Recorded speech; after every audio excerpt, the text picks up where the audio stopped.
you could be sitting at the dinner table with your parents and watching stuff, and just by the flip of your thumb, you can get rid of that thing in an instant. You know what I'm saying? So you could be watching whatever at the dinner table, and your parents have no idea.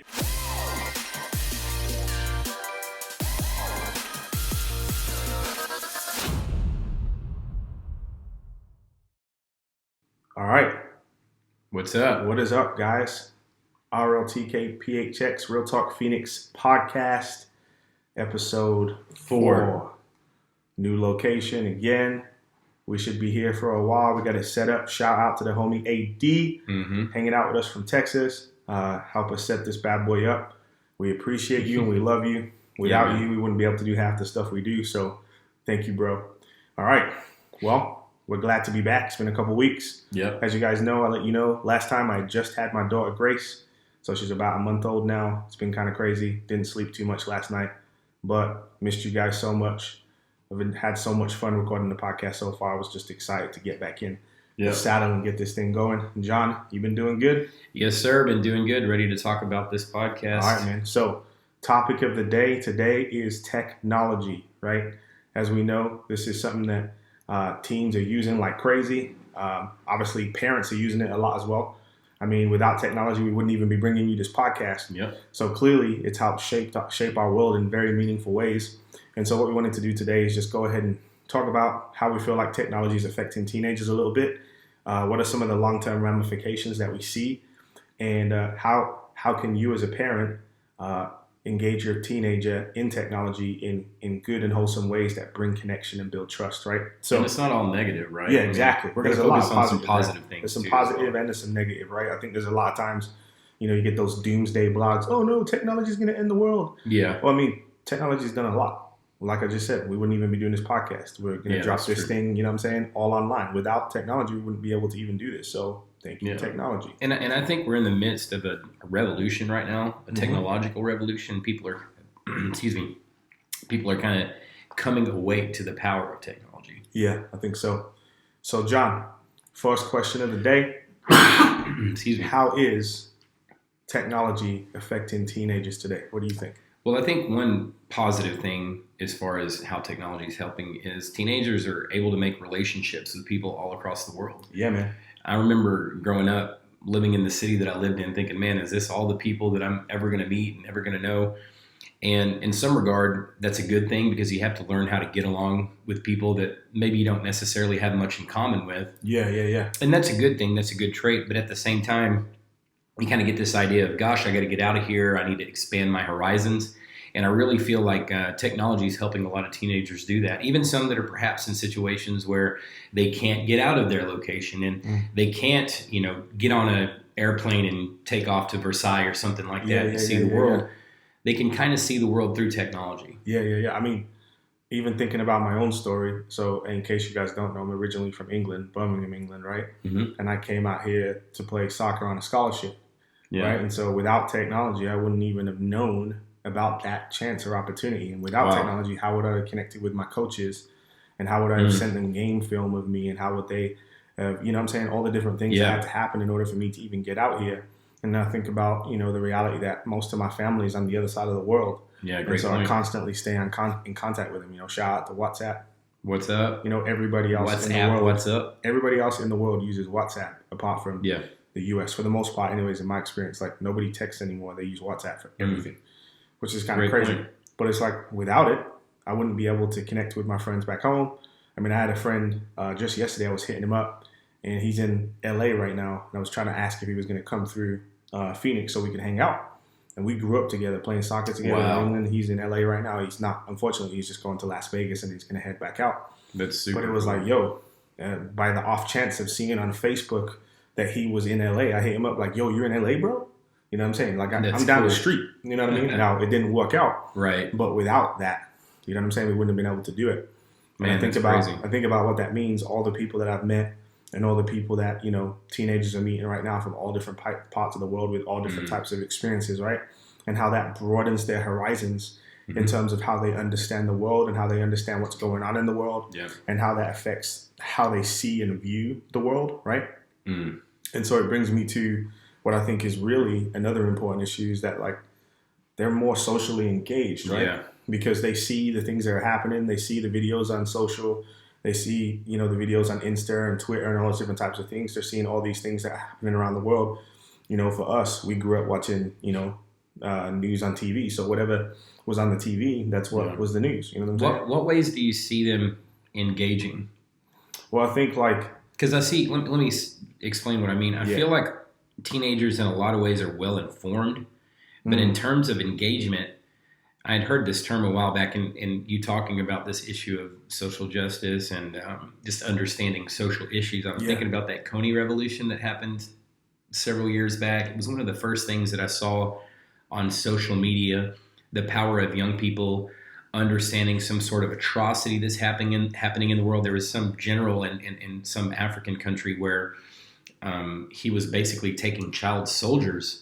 Dang. And the internet had caught him. It's been happening for a long time, but I know. On the internet, right? I know, but it became this huge thing, and I remember being exposed to that and seeing that because of social media. But I also remember several of my friends being like, "Whoa, this is happening," and them liking and sharing. But I didn't see a lot of people packing up their suitcases to go over there and actually do something about it, other than be informed and to share it. So it kind of was like I'd heard this term around that time, like, we've created social slacktivists. Just because you like something or share something doesn't mean you're actually engaged. So no, that's true. What are the ways they're engaging that you're seeing? Well, I think it's more of engagement in terms of understanding and knowledge around the issue. I think there are some rare teenagers out there that are driven to action. But I mean, even if you look at teenagers in general, they're not necessarily, it's a pretty rare outlier teenager that's driven to some sort of social, like real social action on that kind of level. You know what I'm saying? So they may have social action in terms of like they may be doing stuff in their school. They may be raising money for different things like that. But you're talking like, I mean, most parents and most adults ain't packing up their stuff and moving to Africa. You know what I'm saying? That's fair. There's something pretty serious that has to happen on the inside of an individual for something like that to take place. You know what I'm saying? Right. And so I think that they're way more aware, though, and they're way more connected. And I think what that means is when they transition into adulthood, I think there is potentially a higher possibility of them being more engaged in those social issues and maybe contributing more or participating more in social stuff as a consequence of being really well-rounded and educated in it. Now, I do think an issue with the amount of social interaction they have and access to knowledge that they have, right, is that they don't always necessarily have wisdom. And so the reality is they read a lot of things and hear a lot of things and, have a lot of understanding about a lot of different things because they can go on Google or go on YouTube or wherever. But the difference between knowledge that you should actually take in and use and then knowledge that that's good, you shouldn't, like, you know what I'm saying? Like,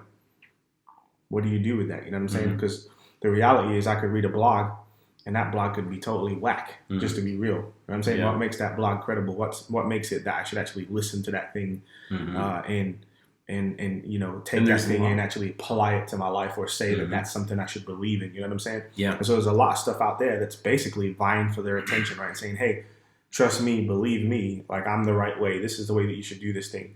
And so I think a negative is obviously they have more access to more extreme views, you know what I'm saying, that could pull them in different directions that may not necessarily be fruitful.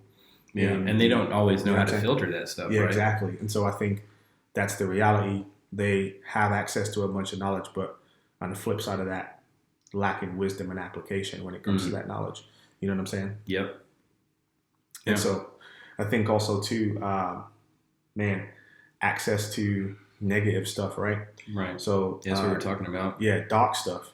Like I'm having a conversation just the other day. One of our guys was talking to a student who just basically committed to, walking a different path. And he was talking about how he likes to watch videos of people being murdered. Wow. And he was like kind of just confessing. Did he say the reason for that? Like what? He said he enjoyed it because he has such disdain and hate towards other human beings in his life based on his story, right? Because he's experienced some pretty tragic things.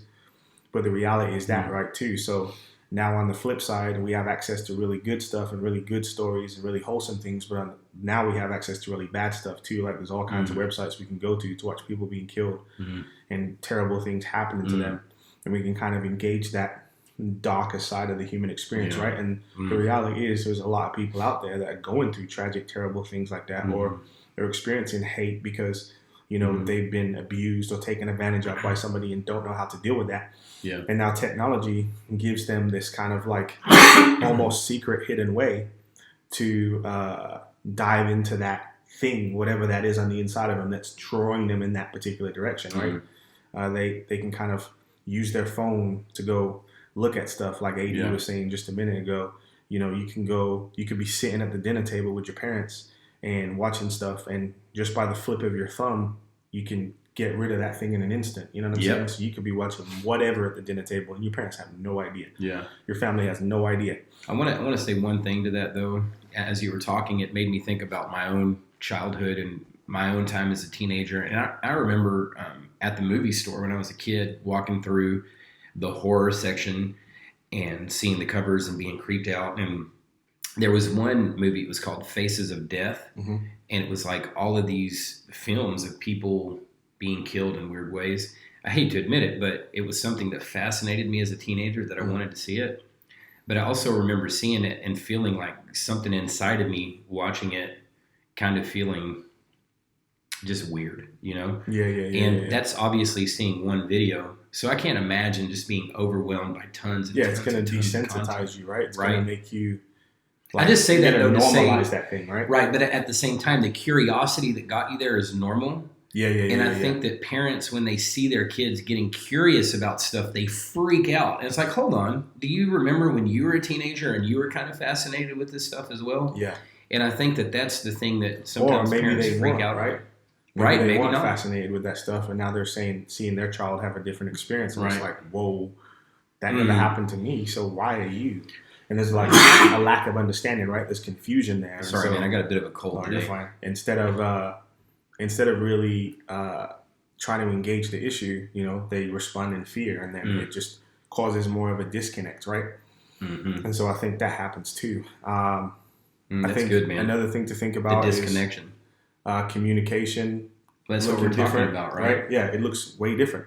Mm-hmm. So because of technology now, the way that we connect and the way that we talk to each other looks differently, right? Like, and I know for me personally, I don't really like being on the phone with my wife. I love to text her throughout the day, though. Right. You know what I'm saying? We text throughout the day all the time. Hey, how's your day going? What you up to? We might send each other memes. You know what I'm saying? Different things like that. I mean, I'm 29.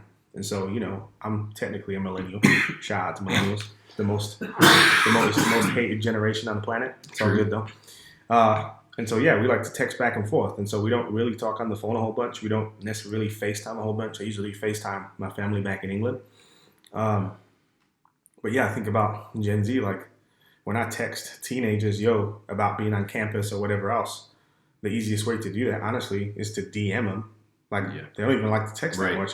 DM them or send them a Snapchat or whatever else. What do you mean? I don't really like Parents Snapchat. don't always know what DM. So DM stands for direct message. So if I'm on Instagram, I'll direct message them, right? Or any social. Don't all social media. Facebook, so Facebook has it. Twitter has it. Instagram has it. I think in particular, though, with Gen Z, I've seen them be more responsive when it comes to Insta and Snapchat. Okay.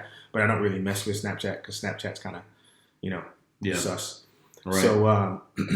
So yeah, those are their modes of communication. I think, what was the stats? Like 69% of teenagers would prefer not to communicate face to face, right? Right.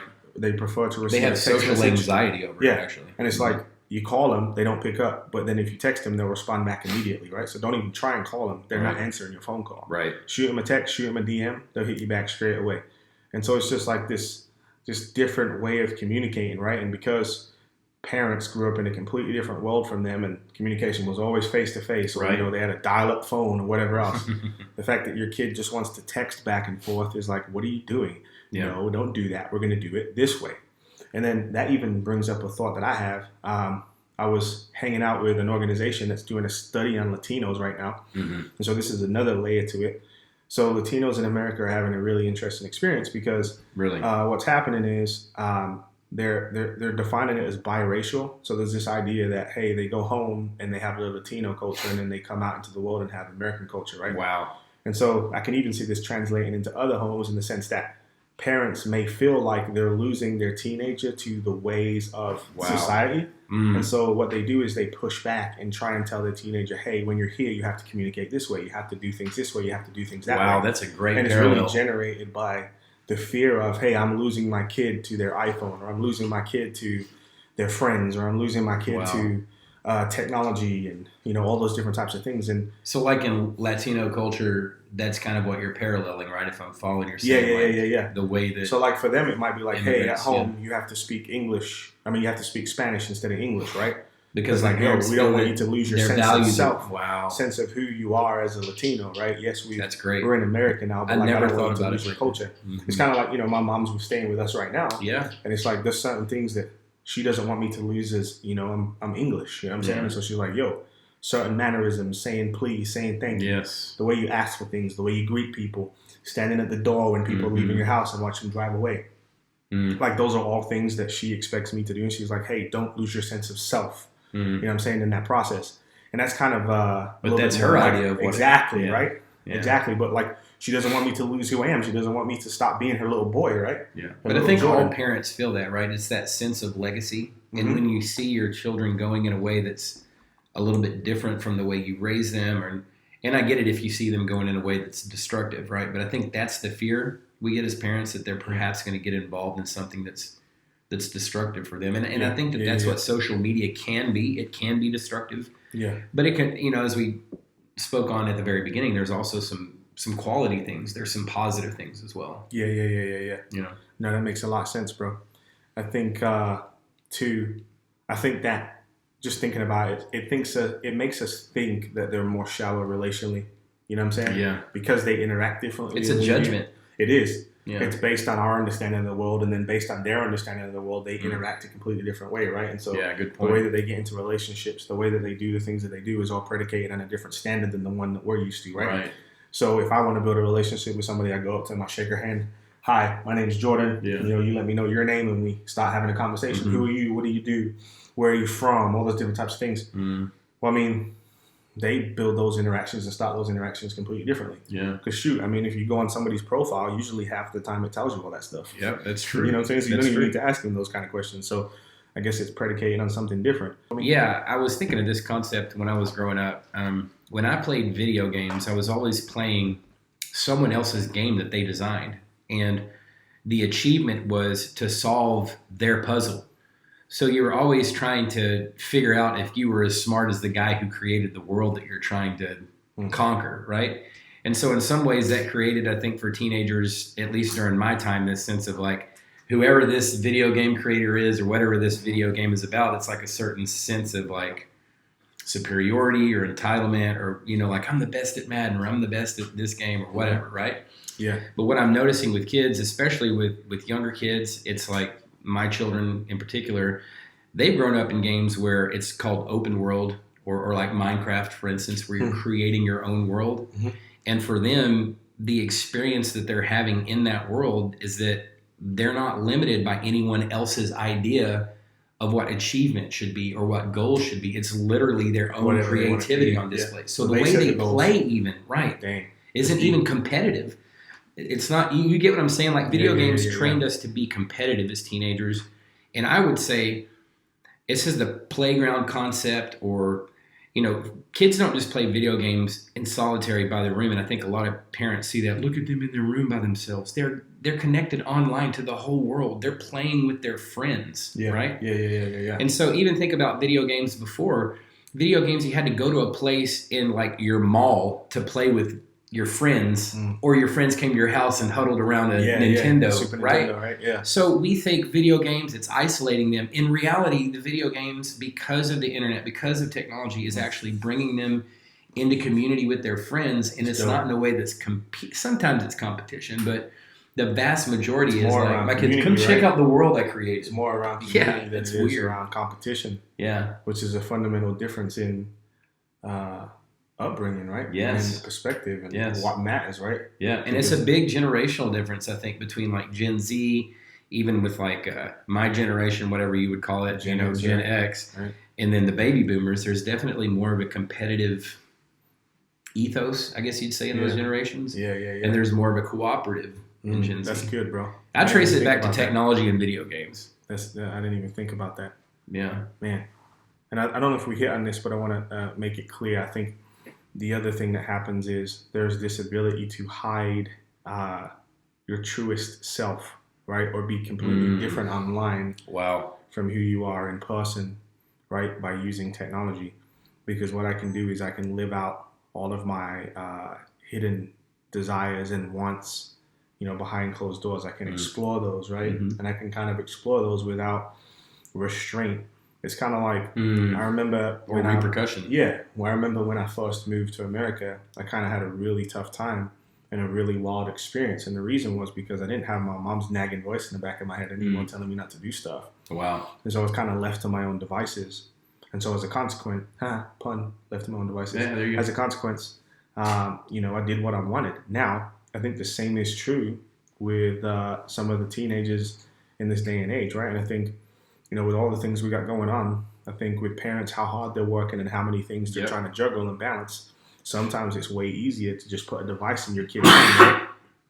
But I think as a consequence, what happens as that device is put in your kid's hand is you're giving them access to the world. I think it was Simon Sinek, right, who was like, hey, we should have an age where we don't let people use technology until this age, until they're mature enough, because it's basically the same thing as, handing them something else to be addicted to, like cigarettes or whatever else. No one gives a kid the keys to the car when they're 5 We don't or give 6. them alcohol, right? Right. Yeah. And so a really interesting thing to think about.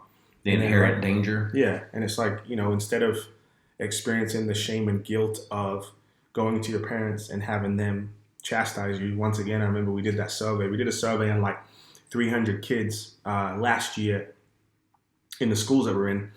And we asked them like anonymously, hey, what are the things you're going through? And we saw across the board all kinds of issues: pornography, asexuality, depression, anxiety, suicide, all different types of things that these kids are experiencing. And the number one reason they're not talking to their parents about it was because they're afraid they're going to be judged. They're afraid their parents are not going to understand. And so as a consequence, they just don't tell them. Wow. And so it's really important. That's really important to think about as we continue to have this conversation about these kids hiding their truest selves. Yeah.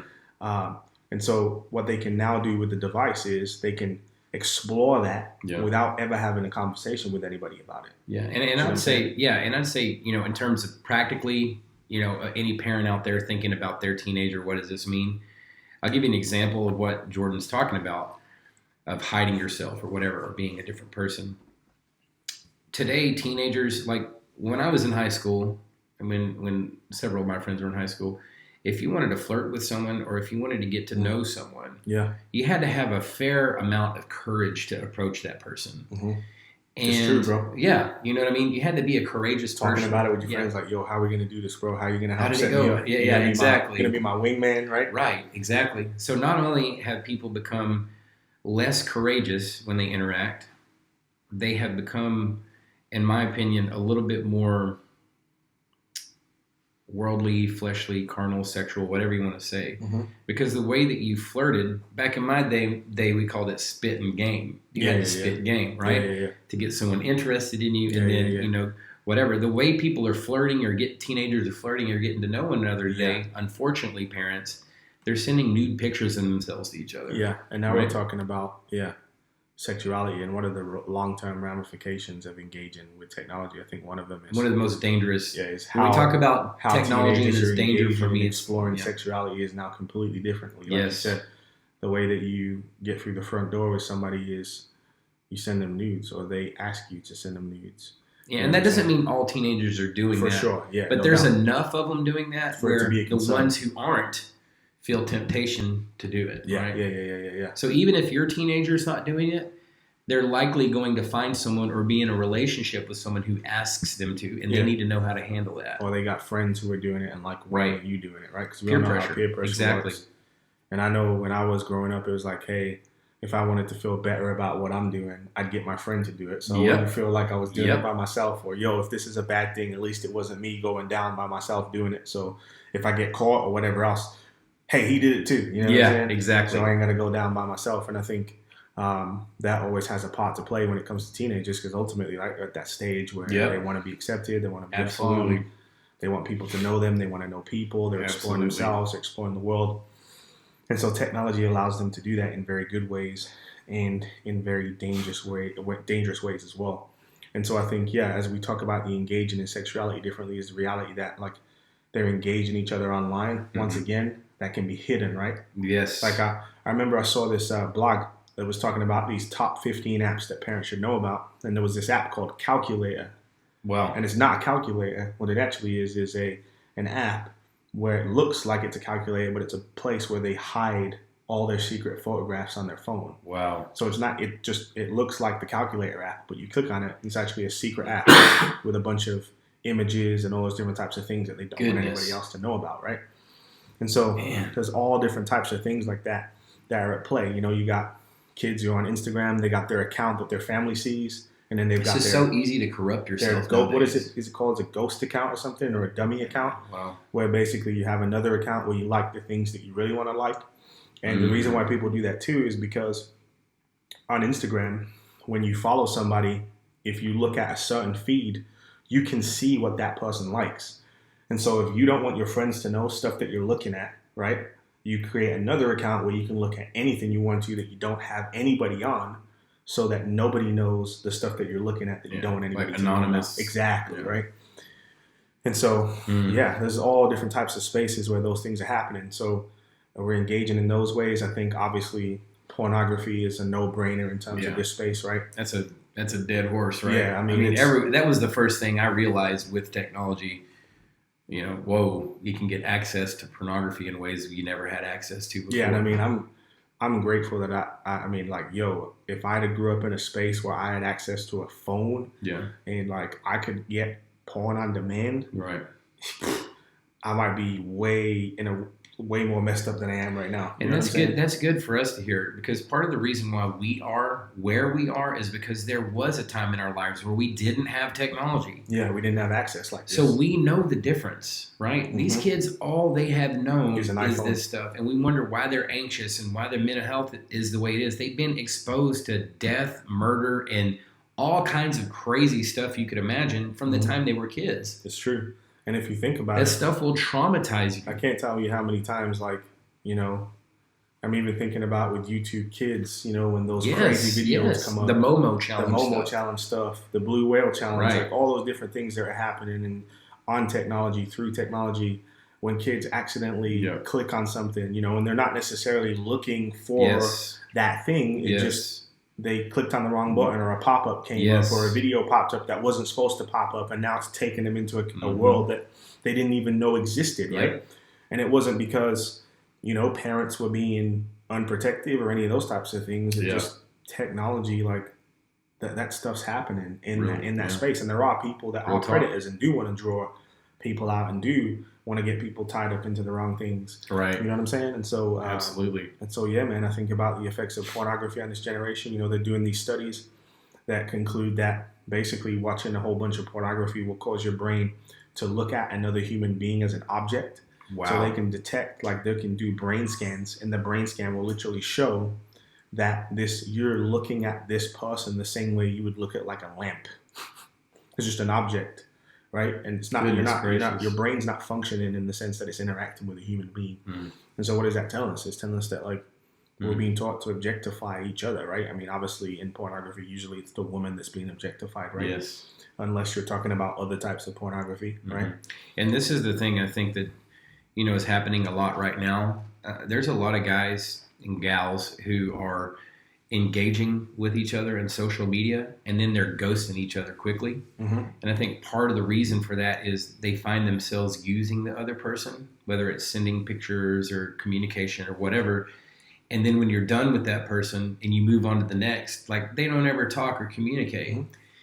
And what it reminds me of, as I've talked to teenagers about it before, is when I was a teenager and I liked a girl and then I just dropped her and found another girl. Yeah. Like, you only do that a couple of times before you built a reputation of being a dog or being a whatever. Yeah. But so that kind of stuff happens so often on social media that people just are dogs to each other. People are just, like, terrible to each other, and they don't understand that person, and then nobody else knows. And the emotional toll of that being, And this is what I see for young ladies.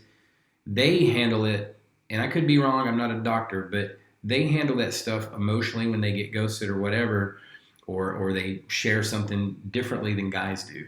Sure. You know? Yeah. And so whatever you want to say about it, at the end of the day, there's a lot of hurting kids out there. And they really, really, really need their parents to be more discerning, to be more aware, and to do whatever it takes to start having conversations with them. Because if parents don't, man, there's all kinds of people online waiting to have a conversation with your kid. No, it's true. And to lead them down some path. Yeah, it's true. And that brings up something else I didn't even think about, cyberbullying, right?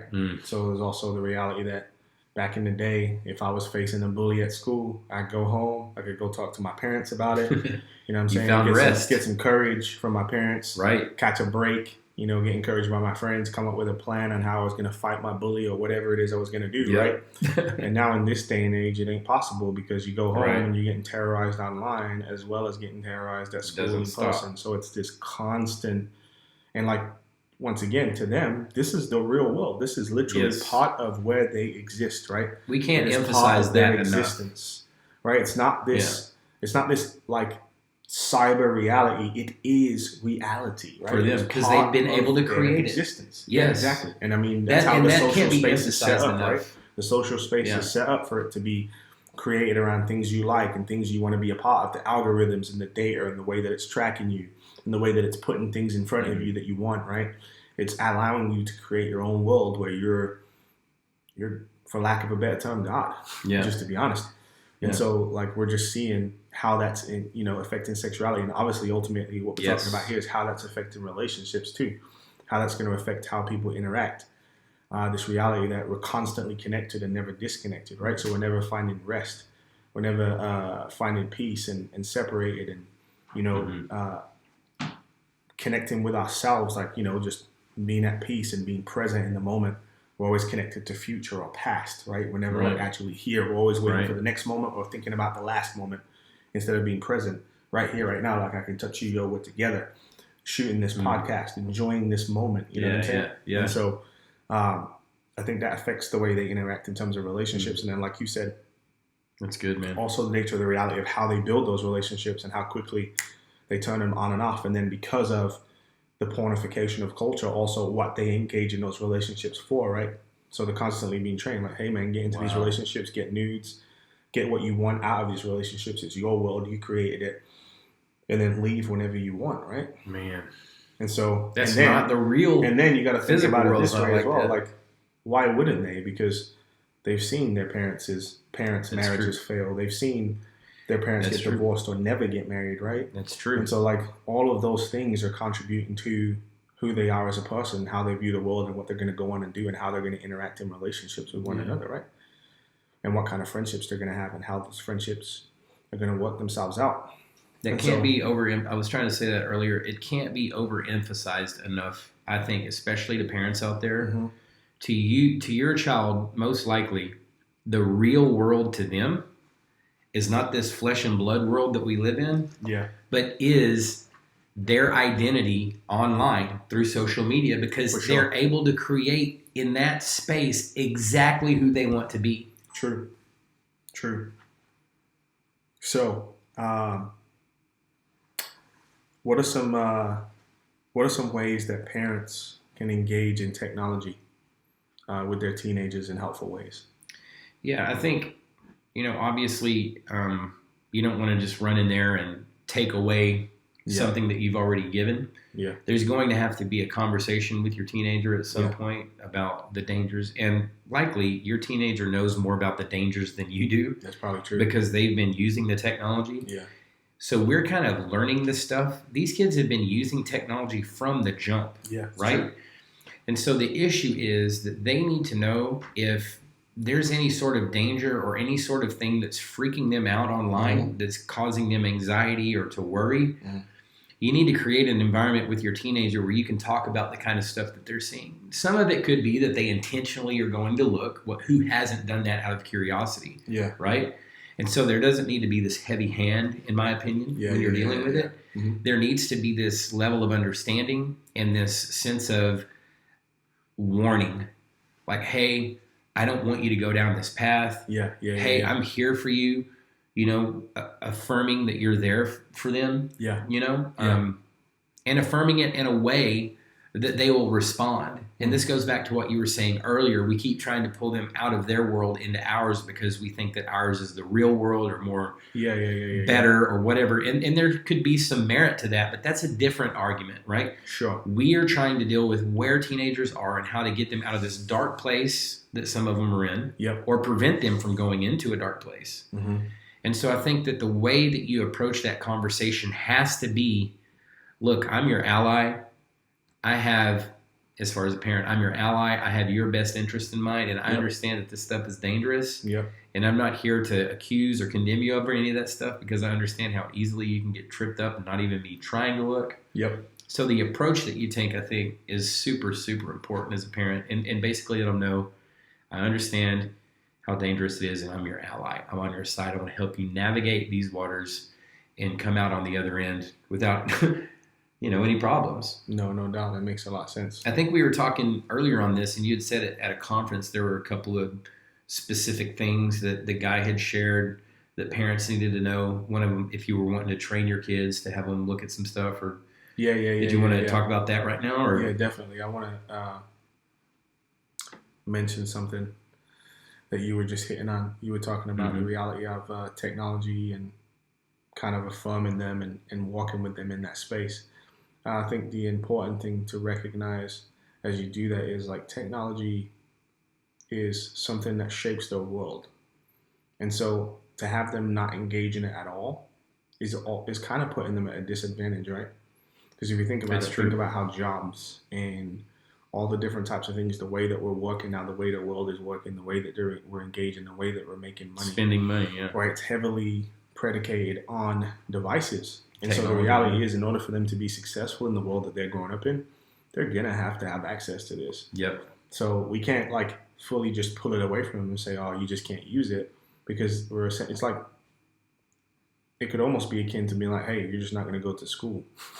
Right. You know what I'm saying? Like, hey, we're not going to give you the education and the tools necessary that you need to be successful in life. And, I've heard constant complaints about, man, at school, they don't ever teach us how to do our taxes, how to balance our books, how to buy a house. All of those things are true. At school, they're not necessarily teaching us how to navigate technology as well. And the reality is you can't just pull it away, but you have to teach them how to use it well. I think that means, like you kind of mentioned, this idea of becoming a student. And so sitting underneath your teenager and learning from them how to use technology and how they're engaging in it and why, and like being curious, asking questions. Why do you do it this way? Why do you think this? Why do you think that? Helping them really shape and formulate their ideas about the world and themselves, and in the same time you learning about them, right? And not being fearful, right? And shutting conversations down and saying, hey, you can't live this way, you can't do this, you can't do that. Obviously, we want our kids to behave and engage in a particular way, in a wholesome, positive way. That isn't always the case, though, right? That's not the way it always works out. And sometimes it's more of a long game thing, like it's gradual. Like you said, we messed up as teenagers. We did things we weren't supposed to do. And so we have to remember that in this process. We messed up without technology. It's true.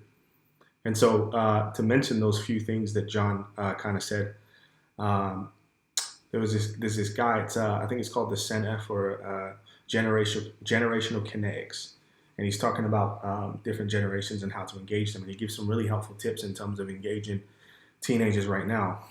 He says one of the things that we can really do is give quick feedback. And what he means by that is when your teenager does something good, send them a text. Hey, great job. Really love the way you did that today. Thank you for doing it. Boom. They love quick feedback in the positive and in the negative, and they respond to it really well. Engage them through technology specifically, right? Send them a text. Send them a DM on Instagram.